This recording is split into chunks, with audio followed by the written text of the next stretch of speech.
그 사람을 다시 본 순간 심장이 이상하게 뛰었어요.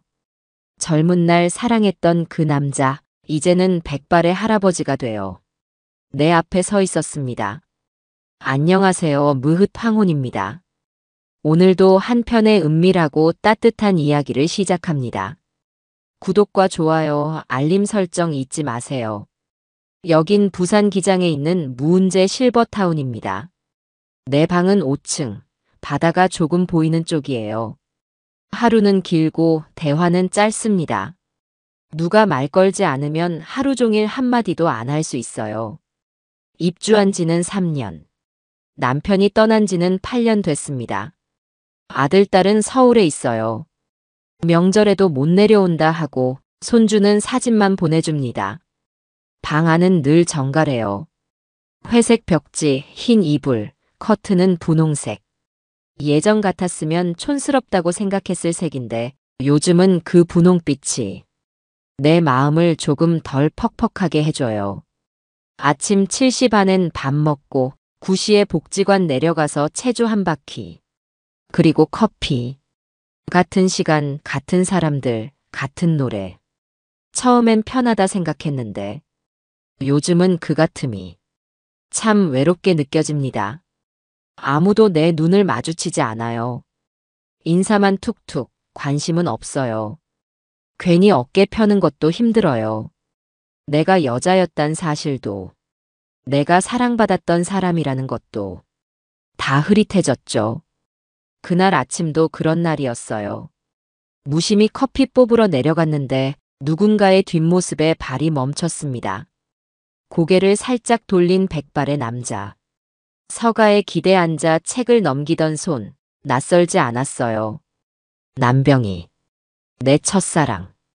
17살, 대연동 골목길. 가끔 손편지로만 말 나누던 남자. 그가 여기에 있는 겁니다. 도서공간 한켠, 햇살이 은은하게 번지는 자리에 누군가 앉아 책장을 넘기고 있었어요. 그의 옆모습을 보는 순간 가슴이 철렁했죠. 백발로 바뀐 머리칼, 구부정한 어깨. 그럼에도 분명히 알 수 있었어요. 내가 사랑했던 그 사람이었습니다. 수십 년 전 나는 그에게 마지막 편지를 보냈고 그 후로 소식 한 줄 듣지 못했죠. 그가 이곳 실버타운에 있을 줄은 정말 상상도 못했습니다. 떨리는 발걸음으로 다가서려다 나는 그의 옆에 앉아있는 한 여인을 봤어요.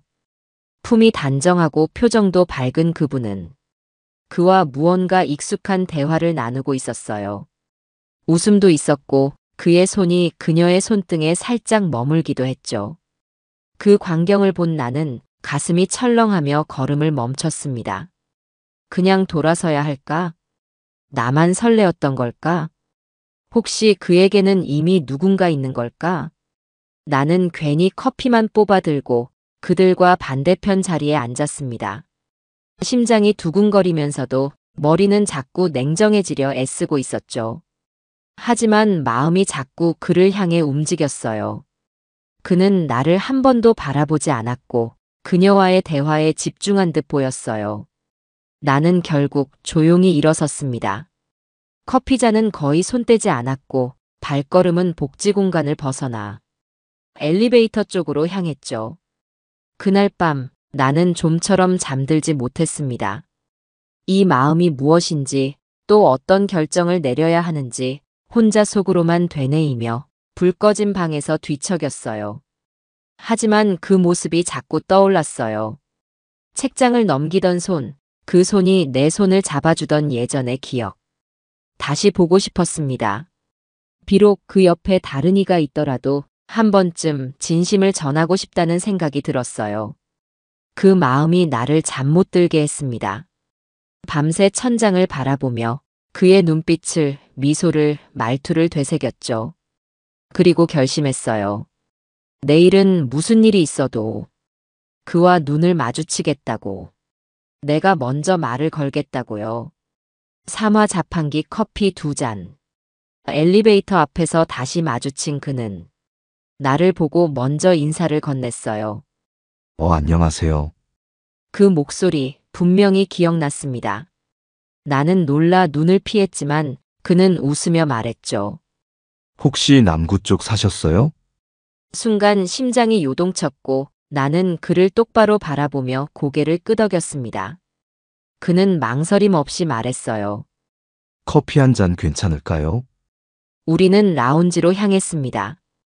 그는 자판기 앞에서 블랙커피 2잔을 뽑았고 햇살 드는 창가 자리에 마주 앉았습니다. 조용한 음악, 은은한 커피 향. 그 순간이 믿기지 않았어요. 기억나요. 당신, 그가 먼저 말했어요. 예전 편지 아직도 기억납니다. 나는 숨을 들이쉬고 대답했어요. 그때 말 한마디도 못하고 떠났어요. 편지에 다 담아보려고 했는데 많이 울었죠. 그는 고개를 천천히 끄덕였어요. 나도 아쉬웠어요. 많이. 두 사람 사이의 공기가 조금씩 따뜻해졌습니다. 말보다 눈빛이 더 많은 것을 전하고 있었어요. 여기서 자주 책 읽으시나요? 네. 매일요. 당신은요? 저도요. 하지만 왜 지금에서야? 우리는 동시에 웃었어요. 그는 손등으로 테이블을 가볍게 문질렀고 나는 커피잔을 꼭 쥐며 떨리는 손을 감췄어요. 그날의 햇살은 참 따뜻했고 우리 사이의 공기엔 설렘이 가득했어요. 커피가 반쯤 식었을 때 그가 조용히 말했어요. 당신 옆에 있으니까 좋네요. 나는 가만히 그를 바라보다 작게 속삭였어요. 저도요. 많이요. 우리의 이야기 그렇게 다시 시작되고 있었습니다. 그날 이후 우리는 라운지에서 매일 같은 시간에 마주쳤어요. 말을 많이 하지 않아도 그가 자리에 앉아 책을 넘기고 있으면 자연스레 내 자리도 정해졌죠.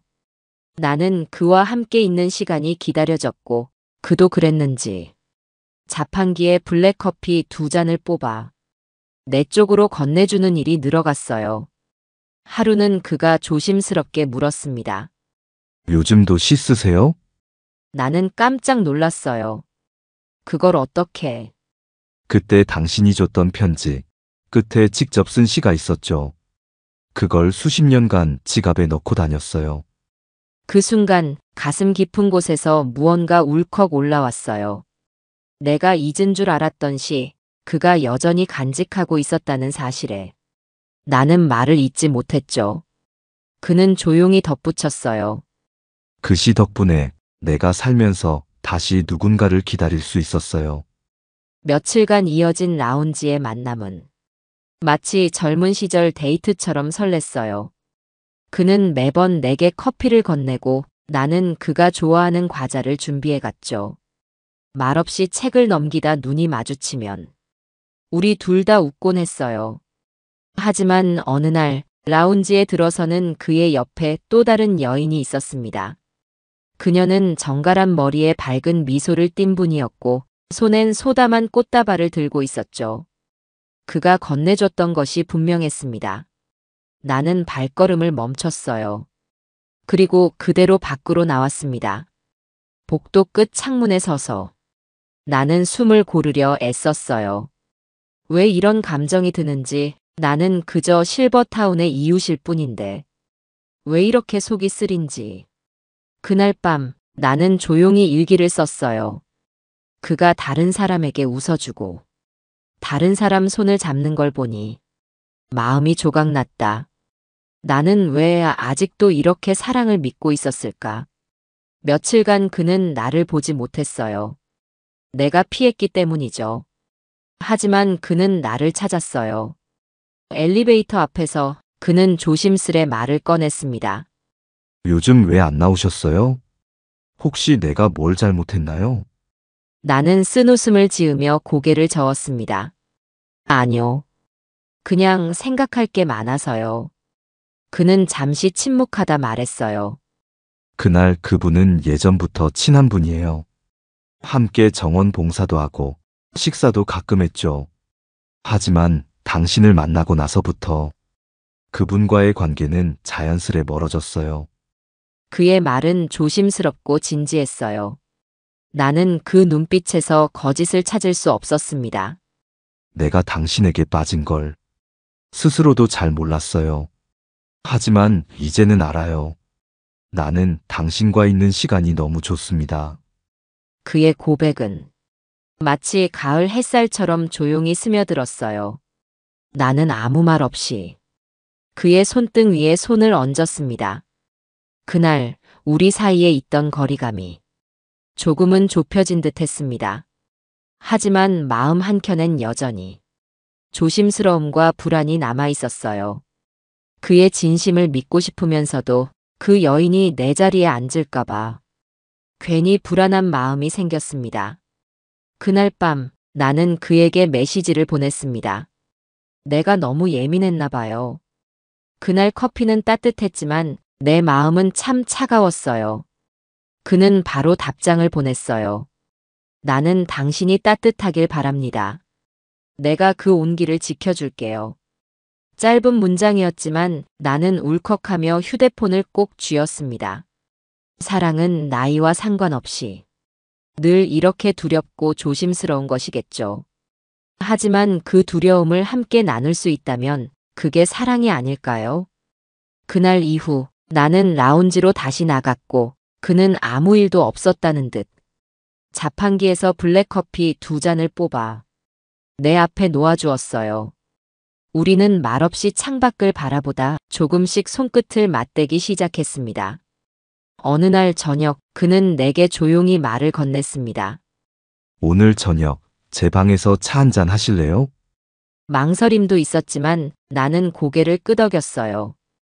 그의 방 문 앞에 섰을 때 가슴이 이상하게 떨렸습니다. 무언가 결정적인 순간이 다가오고 있다는 느낌. 내가 이 나이에 다시 이런 감정을 느낄 줄은 몰랐어요.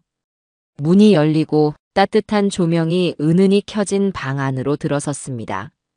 향긋한 차향, 정돈된 공간, 그 안에 앉아있는 그 사람의 미소. 그는 조심스럽게 말했어요. 긴장하지 마세요. 그저 차 한 잔 그리고 대화. 오늘은 그걸로 충분합니다. 우리는 작은 소파에 나란히 앉아 따뜻한 차를 마시며 이런저런 이야기를 나눴어요.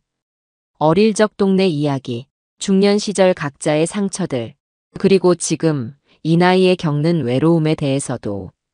당신은 다시 사랑할 수 있을 거라 생각했어요? 그가 물었습니다. 나는 한참을 고민하다 대답했어요. 아니요. 다시 누군가를 기다릴 일이 있을 거라곤 정말 생각 못했어요. 그런데 이렇게 돼버렸네요. 그는 조용히 내 손을 잡았습니다. 그 손은 따뜻했고 그 따뜻함이 몸을 타고 가슴까지 전해 나는 오늘 처음으로 다시 살아있는 것 같았어요. 그날 이후 우리는 함께 걷는 시간이 많아졌습니다. 복지동 산책로를 천천히 걸으며 서로의 이야기를 들려주었어요. 젊은 날의 무모함, 한때의 후회, 그리고 지금의 감사. 그의 걸음은 느렸지만 그 안엔 여유가 있었고 나는 그 곁에서 내 심장 소리를 느꼈습니다. 이따금 그가 말했어요. 이젠 혼자가 아니라는 게 좋아요.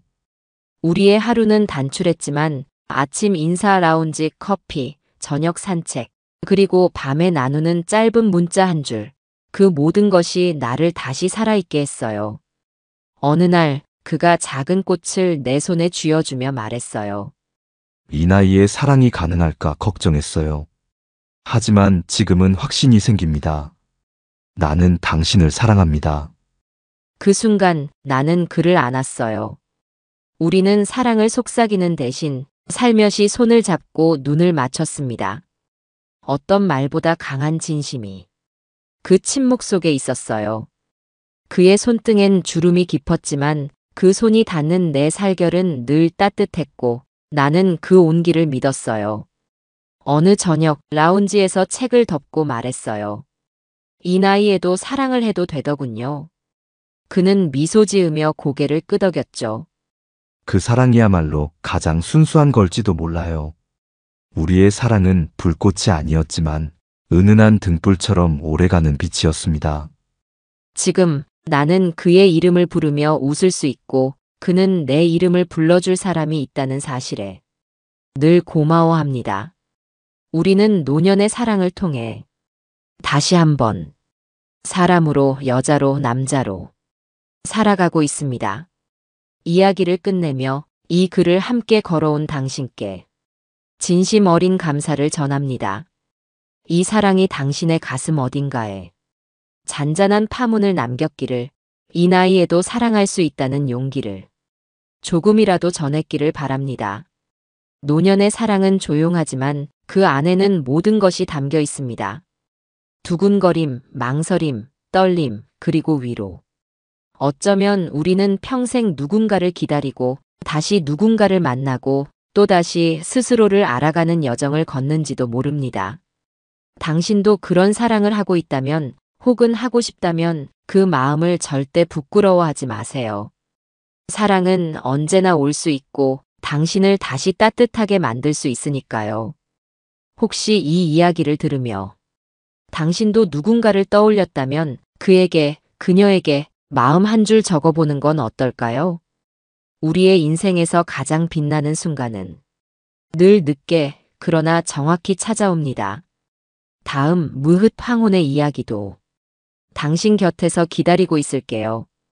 조금은 천천히, 그러나 더욱 뜨겁고 묵직하게 당신의 마음을 두드릴 사랑으로 다시 찾아오겠습니다. 여기까지 함께 해주신 당신 정말 고맙습니다.